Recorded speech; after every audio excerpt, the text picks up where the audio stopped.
waxaan salaamayaa ugu horeyntii shacabka Soomaaliyeed meel walba ay joogaan 23 February 2017 ayaa la ii magacaabay xilka ra'iisul wasaarenimada qiyaastii 1247 maalmood ayaa ka soo wareegtay muddadaas 3 sano iyo barka ah waxaan dalka Soomaaliyeed ugu adeegayay daacadnimo karti iyo hufnaan anigoo aaminsan inay ahayd waajib dalkayga iyo dadkayga iga saaran muddadaas xukuumadda iyo aniguba waxaan ku guuleysanay howlo waaweyn waxaa ka mid ahaa inaan dib u habeyn ballaaran oo dhaxalgal ah ku samayno ciidamada qaranka oo maanta soo gaaray meel ay u diyaarsan yihiin inay la wareegaan amniga guud ee dalka inaan dib u habeyn ballaaran ku samaynay nidaamka maaliyadda dalkeenna oo dunidu noo soo istaagtay soo celinay kalsoonidii uu caalamku nagu qabay kuna qabay hay'adaheena dhaqaale oo inoo saamaxday in laynaga cafiyo deyn lagu lahaa dalkeenna muddo dheer dadaalkaasi waxa uu ku dhacay soo jeed iyo iyadoo la geliyey wakhti badan waxaan la dagaalanay musuqmaasuqa waxaan gudbinay shuruucdii ugu badnaa ee xukuumadda ay gudbiso waxaan ku guuleysanay mushaarka shaqaalaha bixinteeda iyo mushaarka ciidanka oo bil walba laga soo bilaabo Janaayo 2017 uu qof waliba qaatay waxaan ku guuleysanay dowlad wanaag iyo amaano waxaan ku guuleysanay annagoo dib u soo nooleynay sharaftii ummadda Soomaaliyeed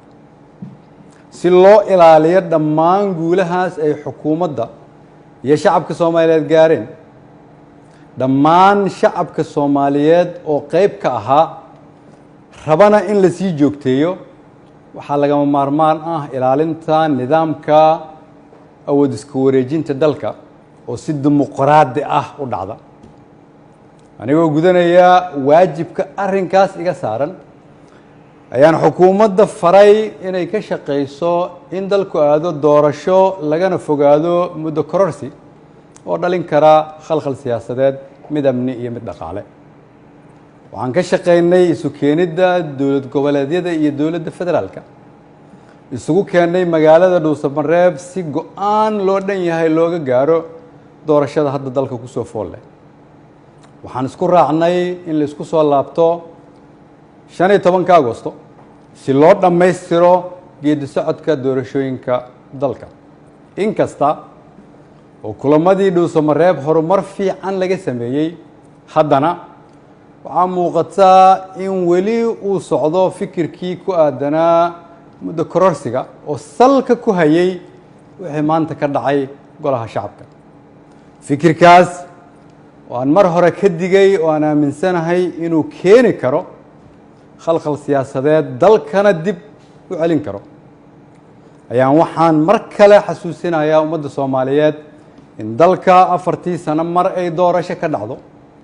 iyadoo xukunkii ay qoro isu dhiib inay tahay dhaqan sax ah oo dalkan lagu bartay ayna tahay kulligeen inaan ilaalino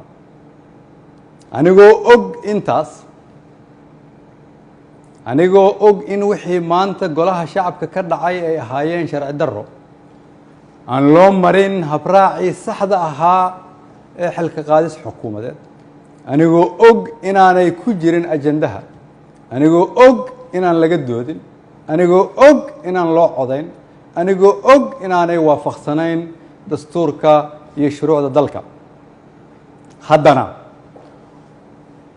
waxaan go'aansaday inaan anigu ummadda Soomaaliyeed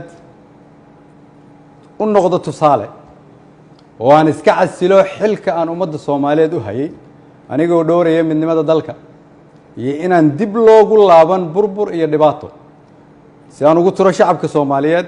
qaybna aanan uga noqon khalkhal iyo dib u dhac siyaasadeed oo dalka ku dhaca mid dhaqaale iyo mid amni mid bulsho ayaan sida ummadda Soomaaliyeed ugu baratay waxaan u noqonayaa tusaale inaanan marna halkan xukun u joogin laakiin aan u joogay inaan shacabka Soomaaliyeed u adeego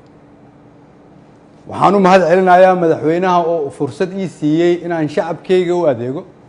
golahaygii wasiirada oo igu garab istaagay inaan dalkan samata bixino shacabka Soomaaliyeed oo hiil iyo hooba ila garab taagnaa iina ogolaaday inaan soo hor istaago oo aan u shaqeeyo mar walbana garabkayga taagnaa iina hiiliyay waxaan u mahadcelinayaa saaxiibada Soomaaliya oo xilliyo adag iyaguna na soo garab istaagay ummadda Soomaaliyeed waxaan u rajaynayaa barwaaqo